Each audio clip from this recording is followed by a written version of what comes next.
ஒரு 15 வயசு பொண்ணு ஒரு வாரத்துக்கு முன்னாடி பலாத்காரம் செய்யப்படுறா. அதோடைய பின் விளைவா இப்போ அவளுக்கு குழந்தை பிறக்க போகுது. கேட்கும் போதே எங்கேயோ கணக்கு இடிக்குதுல்ல. அது எப்படிரா ஒரே வாரத்தில் குழந்தை பிறக்க போகுது அப்படின்னு யோசிக்கலாம். நானும் அதே சந்தேகத்தோட தான் இந்த படத்தை பார்க்க ஆரம்பித்தேன். சரி வாங்க, சுகப்பிரசவமா இல்லை சிசிரியானு பார்க்கலாம். ஹாய் ஃப்ரெண்ட்ஸ், வணக்கம். என் பேர் விச்சு. நீங்கள் பார்த்துக்கிட்டு இருக்காது டப் தமிழ். இன்னைக்கு நாம பார்க்க போகிற படத்தோடைய பேர் masters of horror bro life. கதைக்குள்ளே போகிறதுக்கு முன்னாடி நம்முடைய சேனலுக்கு புதுசாக வந்தால் ப்ளீஸ் சப்ஸ்கிரைப் பண்ணிக்கோங்க. அப்படியே பக்கத்தில் இருக்கக்கூடிய பெல்லையும் டிங் அடிச்சுக்கோங்க. படத்துடைய ஓப்பனிங்கில் ஒரு பொண்ணு காட்டுக்குள்ளே எதையோ பார்த்து பயந்து ஓடி வந்துக்கிட்டு இருக்கா.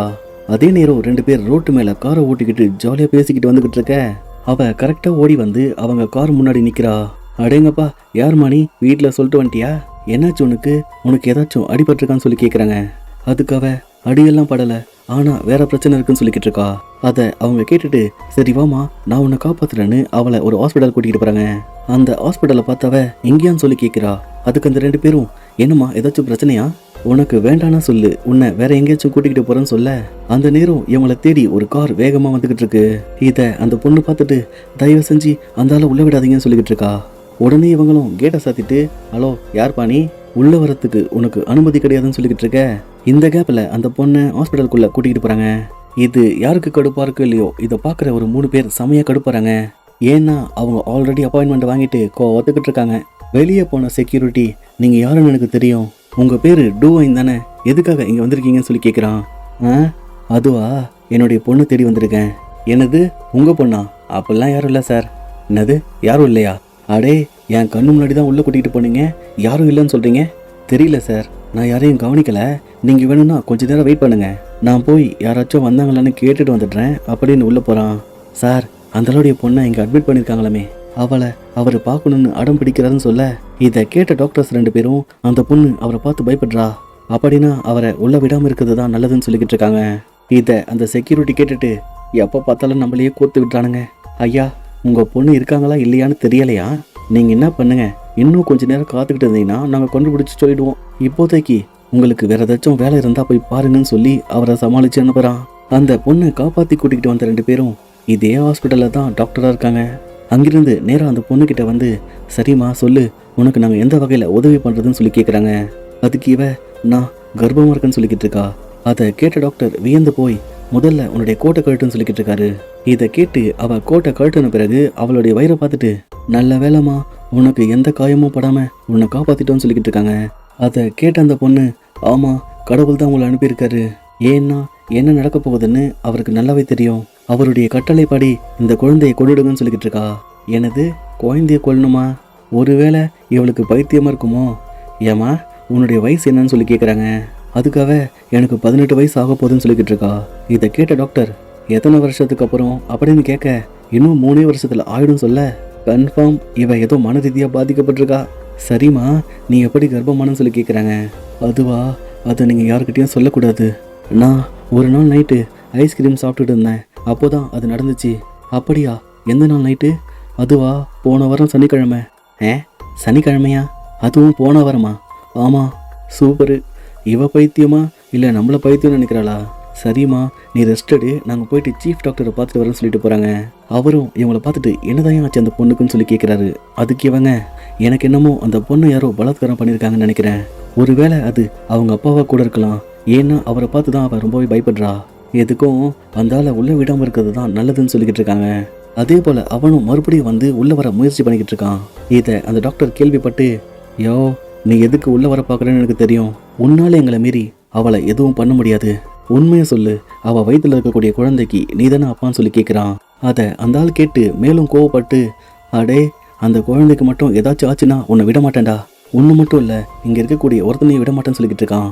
மறுபடியும் உள்ளே போன டாக்டர் ஒன்றும் இல்லை கண்ணு, சின்ன ஸ்கேனு, இதில் பார்த்தா குழந்தை எப்படி இருக்குன்னு தெரியும்னு ஸ்கேன் எடுக்க ஆரம்பிக்கும் போது வயிற்றுக்குள்ளே குழந்தை ஆடிக்கிட்டு இருக்கு. என்ன இது, எல்லாருக்கும் குழந்தை அசையும், இதில் ஆடிக்கிட்டு இருக்கு. ஓகேம்மா, பயப்படாத, மறுபடியும் ஒரு முறை செக் பண்ணலான்னு போகும்போது அது மேலும் பயங்கரமாக அசையுது. அந்த நேரம் ஏற்படக்கூடிய வலியை அந்த பொண்ணால் தாங்க முடியல. ப்ளீஸ் டாக்டர், என்னை விட்டுடுங்க, எனக்கு ரொம்ப வலிக்குதுன்னு சொல்லிக்கிட்டு இருக்கா. ஆனாலும் அவர் அவளை அமுக்கி பிடிச்சி மறுபடியும் பார்க்க வரும்போது உள்ளே இருந்தது அந்த ஸ்கேனர் மிஷினையே அப்படியே உடைக்குது.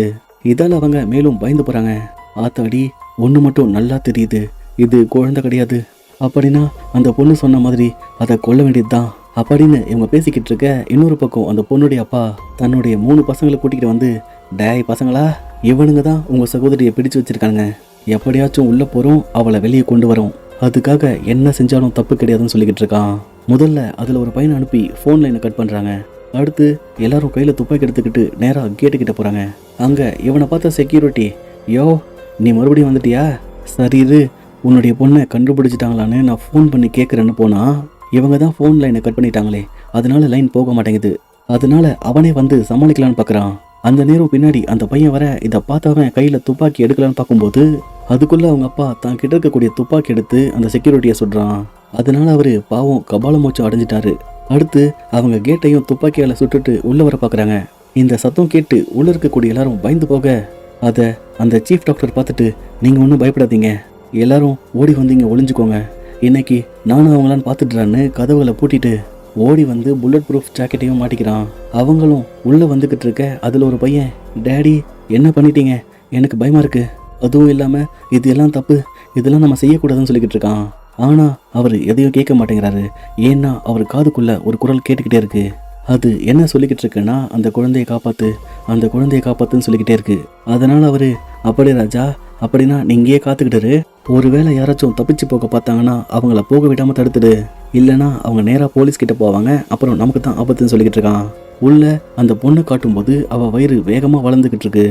அதை அந்த டாக்டர் பார்த்துட்டு, ஏமா இது நிஜமாவே 1 வாரத்துக்கு முன்னாடி தான் ஆச்சா, ஏன்னா எவ்வளோ வேகமாக வளர்ந்துக்கிட்டு இருக்கு, சரி இப்போ வச்சு உண்மையை சொல்லுமா, 1 வாரத்துக்கு முன்னாடி அப்படி உனக்கு என்னதான் ஆச்சு, எங்க கொஞ்சம் டீட்டெயிலாக விளக்குன்னு சொல்ல. இது அந்த பொண்ணு கேட்டுட்டு, அன்னைக்கு ஒரு நாள் சனிக்கிழமை இரவு நான் காற்று வாங்குறதுக்காக வீட்டை விட்டு வெளியே வந்தேன், அப்போது என்னுடைய காதுக்குள்ள ஒரு சத்தம் கேட்டுச்சு, அது இடி இடிக்கிற சத்தம், அதுவும் பூமிக்கு அடிப்பக்கத்தில் வந்து கேட்டுச்சு. அந்த நேரம் ஒரு கை வந்து என்னை உள்ளே இழுத்துட்டு போக அங்கே கொடூரமான ஏதோ ஒன்று என்னை அப்படி பண்ணிடுச்சு, ஆனால் எனக்கு தெரியும் அது கட்டாயம் ஒரு மனுஷன் கிடையாதுன்னு சொல்ல. இதை இவங்க கேட்டுட்டு நம்புற மாதிரி தெரிஞ்சாலும் உள்ளுக்குள்ளே சிரிச்சுக்கிட்டு இருக்காங்க. அதே நேரம் வெளியே அவங்க அப்பா கதவை சுட்டு உடைச்சிட்டு உள்ளே வர பார்க்குறான்.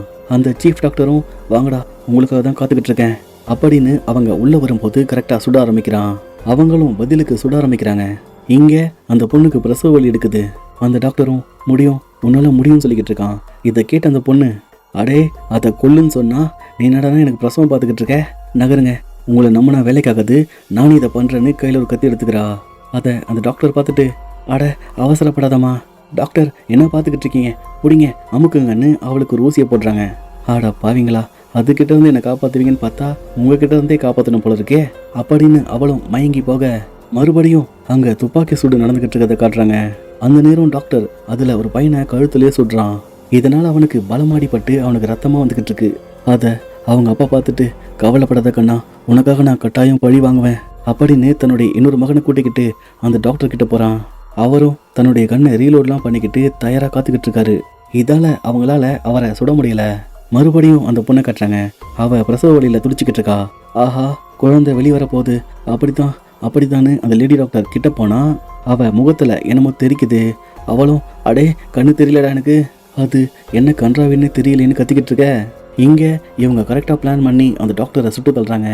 அடே சொட்ட தலையா, இந்த கை தானே என்னுடைய மகனை சுட்டு கொண்டுச்சு, உன்னை நான் சும்மா விட மாட்டேன்னு அவனை தாக்கிட்டு, இங்கே நீங்கள் என்ன பண்ணிக்கிட்டு இருக்கீங்கன்னு எனக்கு தெரியும், அபார்ஷன் பண்ணணும்னு வரக்கூடிய எல்லாருக்கிட்டையும் பணத்தை பிரிங்கிட்டு கடைசியாக இறந்த குழந்தைகள் எல்லாத்தையும் இது போல் மானிட்டர் பண்ணி வச்சுருக்கீங்க.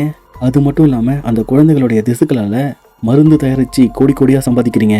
இது மாதிரி பண்ணக்கூடிய உனக்கு என்ன தண்டனை கொடுக்கலாம்? டே மகனே, அந்த ஆள் காலை அகட்டிப்பிடின்னு சொல்லிட்டு வேக்கம் மிஷின் எடுத்து அவன் பின்னாடி சொருகி அவன் ரத்தத்தை அப்படி உறிஞ்செடுக்கிறான். இன்னொரு பக்கம் ஒளிஞ்சிக்கிட்டு இருக்க அந்த கூட்டத்தை காட்டுறாங்க. அதில் அந்த ஆள் தன்னுடைய பொண்ணை பார்த்துட்டு, உன்னால தாண்டி இங்கே வந்து மாட்டிக்கிட்டோம், நீ மட்டும் ஒழுங்காக இருந்தினா இது போல் ஆயிருக்குமா, இப்போ பாரு வயிற்றுல புள்ளையோடு இருக்குன்னு சொல்லிக்கிட்டு இருக்காரு. இதை அங்கிருந்து அவங்க கேட்டுட்டு அவரை காது மேலேயே ஒன்று கொடுத்துட்டு, புள்ளத்தாச்சி பொண்ணை பார்த்து கையை நீட்டுற, உனக்கு அறிவே இல்லையான்னு சொல்லி கேட்குறாங்க. அதுக்கு அவன், அடி பாவி, உன்னால் வரவன் போகிறவெல்லாம் அடிக்கிறானே, இதுக்கு மேலே என்னால் முடியாது, என் கூட வாங்கன்னு சொல்லி அவங்கள கூட்டிகிட்டு போகிறான். வெளியே பார்த்தா அந்த இன்னொரு பையன் வந்து, யாரும் வெளியே போகக்கூடாது, நான் விட மாட்டேன்னு சொல்லிக்கிட்டு இருக்கான். அதுக்கு அவர் அவங்க 2 பேரையும் காருக்குள்ளே உட்கார சொல்லிட்டு, இங்கே பாரு தம்பி, இங்கே நடக்கிறதுக்கும் எனக்கும் எந்த சம்மந்தமும் கிடையாது, நீ பாட்டுக்கு எங்களை விட்டினா நாங்கள் ஒரே ஓட்டமாக ஓடி போயிடுவோம் அப்படின்னு சொல்ல, அவரு கொஞ்சம் கொஞ்சமா கிட்ட வரும்போது அதை பார்த்து அவன் பயந்து போய் சுட்டுடுறான். முதல்ல என்னமோ பயந்து தான் சுட்டான், அப்புறம் பயப்படாம சுட மறுபடியும் அந்த பொண்ணு காட்டும்போது அவன் வயிற்றுக்குள்ள இருந்து என்னமோ வெளியே வந்துகிட்டு இருக்கு. இதை அந்த 2 டாக்டரும் பார்த்துட்டு, அவ அப்பவே சொன்னா நாங்க தான் கேட்கல, என்ன கன்றாவினே தெரியலையே, கரடு முரடா ஓடிக்கிட்டு இருக்கே அப்படின்னு ஒரு பக்கம் ஒளிஞ்சுக்கிட்டு இருக்காங்க. இன்னொரு பக்கம் ஒளிஞ்சுக்கிட்டு இருக்க இன்னொரு கூட்டத்தை காட்டும்போது அப்போ தரையை பிளந்துக்கிட்டு ஏதோ ஒன்று ஆக்ரோஷமா வெளியே வந்துகிட்டு இருக்கு. அதை அவங்க பார்த்துட்டு ரொம்பவே பயந்து போறாங்க. இங்க அந்த பையன் தன்னுடைய அப்பா பார்த்துட்டு, டேடி இது எல்லாத்தையும் நம்ம பண்ணணுமான்னு சொல்லி கேட்குறான். அதுக்கு அவரு, இது மட்டும் இல்லை ராஜா, இன்னும் நிறைய பண்ணணும்னு சொல்லிட்டு அவனை உள்ள கூட்டிட்டு போறாரு. உள்ள போனா அந்த பொண்ணு டயர்டா படுத்துக்கிட்டு இருக்கா. அவரும் அவளுடைய கையை பிடிச்சுக்கிட்டு, கடவுளே இவளை எப்படியாச்சும் காப்பாத்துங்க, நீங்க சொன்னபடி நான் தான் குழந்தையை காப்பாத்திட்டேனேன்னு சொல்லிக்கிட்டு இருக்கான். அப்போ மறுபடியும் அந்த மிருகத்தை காட்டுறாங்க. அப்போ உள்ள என்னமோ சத்தம் கேட்குதுன்னு வெளியே இருந்த பையன் உள்ள வந்துகிட்டு இருக்கான். அவன் நேரா அந்த மிருகத்துக்கிட்ட வரான். அது அவனை வந்து பிடிக்க இவங்களும் அந்த சத்தம் கேட்டு என்ன நடக்குதுன்னு ஒன்றும் புரியாம இருக்காங்க. அப்போ அந்த பொண்ணு, அது தன்னுடைய குழந்தைக்காக இங்க வந்திருக்கு, அது ஒரு சாத்தான், அது மட்டும் வளர்ந்துச்சுன்னா நம்ம எல்லாரும் அழிஞ்சு போயிடுவோம்னு சொல்லிக்கிட்டு இருக்கா. இதை அவங்க அப்பா கேட்டுட்டு, அந்த குழந்தைய வச்சுதான் நம்ம தப்பிக்க முடியும்னு அந்த குழந்தை எங்க இருக்குன்னு தேடிக்கிட்டு இருக்கான். ஆனா அந்த 2 டாக்டரும் மூச்சு கூட விடாம ஒளிஞ்சுக்கிட்டு இருக்காங்க. அப்போ அந்த பையன் குழந்தைய பார்த்துட்டு, அப்பா இது ஏதோ தப்பா இருக்கு, இதுக்கப்புறம் நான் இங்க இருக்க மாட்டேன்னு சொல்லிட்டு ஓடிப்பறான். அவரும் அதை பார்த்துட்டு டே மகனே சொல்லிக்கிட்டே பின்னாடியே போனா, ஒரு கட்டத்துல அந்த சாத்தானை நேருக்கு நேரா பார்த்தவன், நான் தான் நீ சொன்ன எல்லாத்தையும் செஞ்சனே, அப்புறம் எதுக்கு என்னுடைய பசங்களை காயப்படுத்திக்கிட்டு இருக்க அப்படின்னு அது கூட பேச்சுவார்த்தை நடத்திக்கிட்டு இருக்க. இந்த பொண்ணு தான் பக்கத்துல ஒரு கன்னை பார்த்துட்டு அதை கையில் எடுத்துக்கிட்டு தரையில இறங்கி உட்காரும் போது அந்த குழந்தைய பார்க்குறா. உடனே, செல்லம் அம்மா கிட்ட வாடா, அம்மா கூப்பிடுறான்ல, வா வா வா அப்படின்னு கூப்பிட்டுக்கிட்டே சரியான நேரம் பார்த்து அதை சுட்டு கொள்றா. இதால் அது அந்த பொண்ணுடைய அப்பாவை கொன்னுட்டு நேரா தான் குட்டிக்கிட்ட வந்து அழுதுகிட்டே அதை தூக்கிக்கிட்டு அங்கிருந்து போகுது. ஆனா அந்த பொண்ணு எதுவும் பண்ணல, ஏன்னா அடுத்த ரவுண்டுக்கு இவளை வச்சு தான் ட்ரை பண்ணணும் அப்படின்னு அவளை விட்டுட்டு போயிடுச்சு போல. இது எல்லாம் முடிஞ்ச பிறகு எதுவுமே தெரியாத போல அந்த 2 டாக்டரும் உள்ள வர அதோட இந்த படத்தை முடிக்கிறாங்க. இந்த வீடியோ உங்களுக்கு பிடிச்சிருந்தா லைக் பண்ணுங்க, ஷேர் பண்ணுங்க, கமெண்ட் பண்ணுங்க, மறக்காம நம்ம சேனலை சப்ஸ்கிரைப் பண்ணுங்க.